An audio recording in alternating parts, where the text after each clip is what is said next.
Alright mate, how you doing? Welcome back to another episode of IMO. In this video, I'm going to be doing more football predictions for the 2017-18 season. You may have already seen my Premier League predictions video. If you haven't, check it out. This is going to be about some of the other major leagues in Europe, including the Champions League and the Europa League as well. So let's get on with it.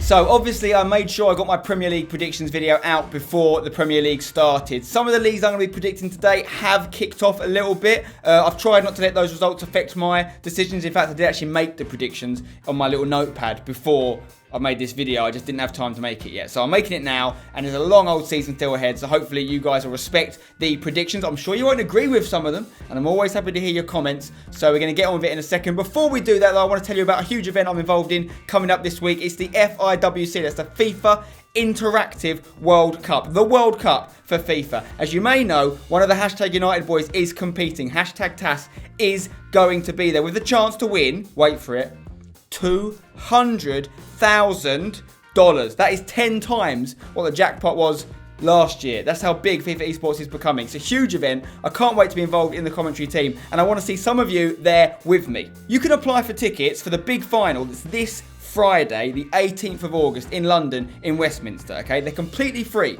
You do not have to pay for these tickets, you just have to register, and it'll be first come, first served. I really hope to see some of you down there. The big FIFA Interactive World Cup final in New York last year was immense. I mean, the match itself, like the actual grand final, was crazy in itself, but the audience were unbelievable. The atmosphere was so good, it was electric, it made the whole experience unbelievable. It's exactly what FIFA Esports needs to be. And I'm hoping to see some of the same this year in London. And as it is in the UK, the country I'm from, the country a lot of my audience, you guys watching are from, I hope to see some of you there. There's a link in the description which you can click to apply for tickets. It will be a high quality event. Hopefully, Hashtag TAS will come out on top and get himself $200,000, but whoever does win it will thoroughly deserve it because it's been a year in the making, this event. So click the link if you want to be there in London this Friday, the 18th of August. The event actually kicks off on Wednesday, the 16th of August for the preliminary group stages and knockout rounds. It's going to be streamed on the YouTube channel of FIFA. There's a link to that in the description as well, so you can watch the event each day unfold. And if you can't make it on Friday, obviously you can watch it on the YouTube channel or Sky Sports. It's actually going to be broadcast on Sky Sports, the grand final. So there's no excuse for not watching the FIWC final. Anyway, on with the predictions. I'm going to start off with the Championship. I get a lot of requests to talk about the Championship. I know we give a lot of attention to the Premier League, but the Championship is a quality league. It's one of the most competitive leagues in the world. So hard to get out of. I'm not going to predict the whole 24 teams, but I'm going to predict who I think the 3 teams that come up to the Premier League will be and who I think the 3 teams that might get relegated will be. Starting off with the relegated teams from the Championship, I'm going to go with Burton Albion to finish bottom, Millwall to also get relegated, and finally I'm going with Barnsley. Sorry guys, they're the 3 I think will drop down from the Championship into League One. In terms of the teams that are going to come up, this is so hard to predict, guys. So hard, because obviously there's a playoff involved for the 3rd team. And so much can change in a Championship season. 42 games. I've experienced it a couple of times in West Ham. Both times we came up, we were probably one of the favourites to come up, and we only did it via the playoffs. So it's an absolute lottery, but I've got to pick 3 teams. So as my clubs to get automatically promoted, I'm going to go with Middlesbrough to come back up. I know they didn't have a great first game, but I think Middlesbrough can do it. Newcastle didn't have a good start last year either. And I'm going to go with Wolves, who have strengthened very well. They've got a new manager. They've got some big players, including the young Ruben Neves, who could be a game changer. And for my team to come up through the playoffs, I am going to go with Fulham. All right, so Middlesbrough, Wolves and Fulham to come up this year. That's my prediction. Let's move on. Before we get to the big European leagues, I'm also going to predict the Scottish Premier League, which no disrespect to the Scottish Premier League fans out there, it's not one of the biggest leagues, but it is a good league. It's a great league, in fact. It's a little bit one-dimensional, and I think it's going to stay like that this year. I think Celtic are going to win it again. They had a record points total, I think, last year. Unbelievable performance under Brendan Rodgers, so I think they're going to win the league again. They actually went unbeaten last year, like the Arsenal Invincibles. I'm not sure if they're going to do that again. That is very, very difficult to do, but I do think there's no real team to challenge them for the title, unfortunately. I would like to see the Scottish League get more competitive, or alternatively, I'd like to see Celtic, maybe one day Rangers as well, come through the English system.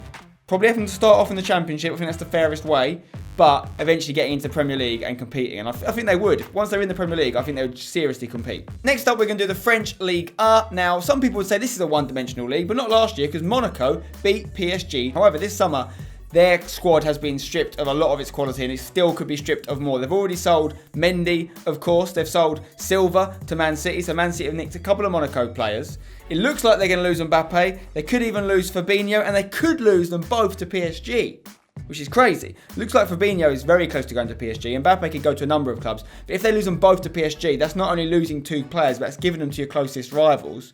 That's going to be really difficult for Monaco to come back from. And obviously PSG have added Neymar. I would be amazed if PSG do not win Ligue 1 this season. I think the 200 million they spent on Neymar, they're banking on seriously competing, if not winning the Champions League. So if they can't win Ligue 1, they've got a serious problem. So I'm going PSG to win Ligue 1. They also got Dani Alves as well as a quality little addition. Speaking of Dani Alves, he of course came from Juventus, a team that's been dominating Serie A. Do I think they're going to win Serie A again this year? Yes. I don't think it's going to be as easy as it's been for them in years prior. They have lost a couple players. They've lost Dani Alves, as I said, to PSG.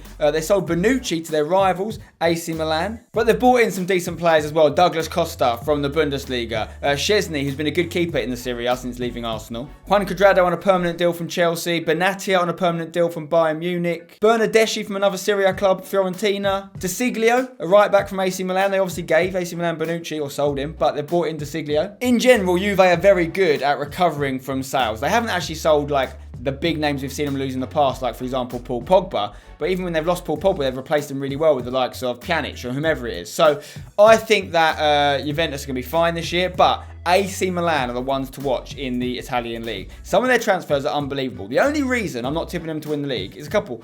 One, Juve are just so good. They're so solid at retaining the title and just bossing Italy. But also, AC Milan have made so many transfers, it's going to take a lot of time for them to gel. They've brought in the likes of Çalhanoğlu from Leverkusen, great player. I've already mentioned they've brought in Bonucci from Juventus, that's a great buy. He's in his prime right now. Andre Silva has joined from Porto. Andrea Conti is a promising young Italian player. Masaccio, centre-back reinforcements from Villarreal, of course. Ricardo Rodriguez is a left-back who a lot of teams have been talking about for a while. He's linked with Liverpool a while ago, I think, but that's a really good buy for AC Milan from Wolfsburg. Lucas Biglia and Frank Kessie are 2 midfielders. They're both bought from other Serie A teams as well, so they've strengthened from their rivals. They kept Donnarumma as well, which is big. It looked like he might leave at one point, but probably the most promising goalkeeper in world football right now. Still so young.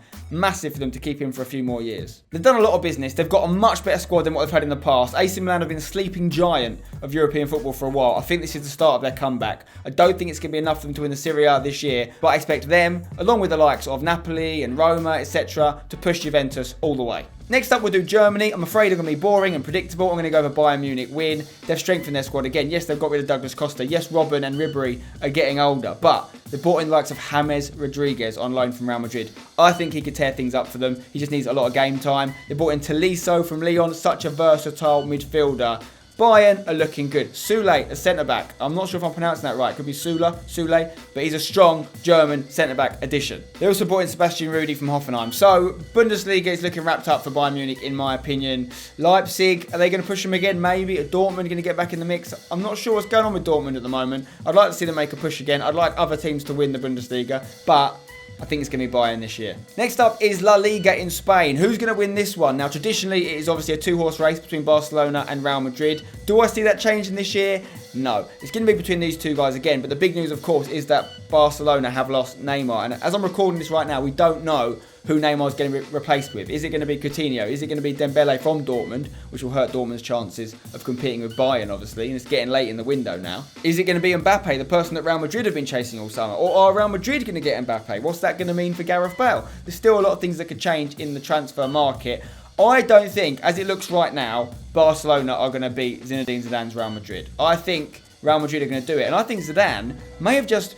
I think he inherited a lot of the great squad that he's now managing, but maybe the mixture of him being just such a respected figure and so much authority on the team, mixed with the fact that Ronaldo's just been in his prime for the last few years, banging goals in. Their squad is just so tight, with the likes of Kroos and Modric behind. Casemiro's come through under Zidane's leadership as well. Their team is just looking so good, and I really can't see them being beaten. I saw them at the MLS All-Star game recently, and that's only a glorified friendly, but when the big boys came on, they were just so good. And then obviously beating Man United in the Super Cup.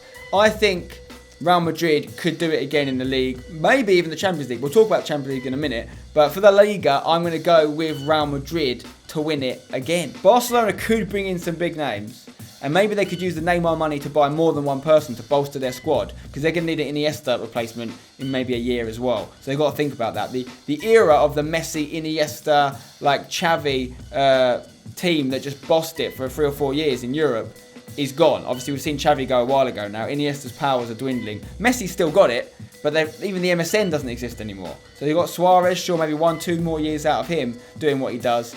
But they need to really bring some youth through, or some big players to take the mantle off not only Suarez and Iniesta, but Messi as well. You can't expect him to do everything. Okay, let's move on. Europa League. Who's going to win this? Now, 2 teams stand out for me, looking at the teams in this tournament this year. And they both begin with A. Arsenal and AC Milan. These are the squads to beat, in my opinion. It's all going to come down to how seriously Arsenal take it, okay? Because for both clubs, this could be one of the best routes for them to get back into the Champions League next year, winning the Europa League like Manchester United did last year. Are Arsenal going to finish top 4 in the league? According to my Premier League predictions, no. Are AC Milan going to finish top 4? I think they should. I think they will in Serie A. So maybe Arsenal will take it more seriously. But there's also this, this slight hint of that they're too good for the Europa League. You know, they've been in the Champions League for so long. Manchester United took it seriously last year. And as a result, despite finishing 6th in the league, they managed to get back into the Champions League. And that's huge for attracting players in the summer transfer window and all sorts. So it's very important for Arsenal to get back in the Champions League. I think Europa League could be the best way to do it. Am I going to tip them? Am I going to tip AC Milan, or am I going to tip someone else? I generally don't know, but I've got to call it. So I'm going to go with a little bit of English dominance in the Europa League. We've seen a lot of Spanish teams win it back-to-back, Sevilla mostly for a lot of the last sort of 5-6 years. Maybe this is going to be England's spell. We're not quite good enough to have our clubs winning the Champions League regularly at the moment, but we won it last year with Manchester United, and I think another English team could win it this year. I'm going to say Arsenal. And I hope they do. Finally, the Champions League. It would be easy to go with Real Madrid. First team ever in the modern era to win it back-to-back. Are they going to win it 3 times in a row? I think they definitely could. But to try and be a little bit different, to try and be interesting, and I also just think it's such a tough ask to win it 3 years in a row. Anything could go wrong. I'm going to go out there a little bit and predict, still one of the favourites, sure, but I'm going to go with Bayern Munich. I think Bayern might do it this year. I'm not sure why. I can imagine a little bit of karma, though, with James helping them get to the Champions League final when he was obviously sort of left out a little bit, put in the cold at Real Madrid. I'm not sure the details of his loan, whether he'd be able to actually play against Real Madrid. He probably wouldn't, but I can see him helping Bayern do well. Lewandowski scoring goals in the final, maybe. So I'm going to go with a Bayern Munich win for the Champions League this year. What do you think of my predictions, guys? Let me know in the comments below. I'm sure you disagree with some of them. Maybe you agree with some of them. Drop a like on the video if you've enjoyed it. Don't forget to check out the links in the description. Come along to the FIWC Grand Final. It's going to be unbelievable. Trust me. And if you can't make it, make sure you're watching, and hopefully TAS picks up $200,000. That would be insane. I'll see you next time, guys. Until then, don't go changing.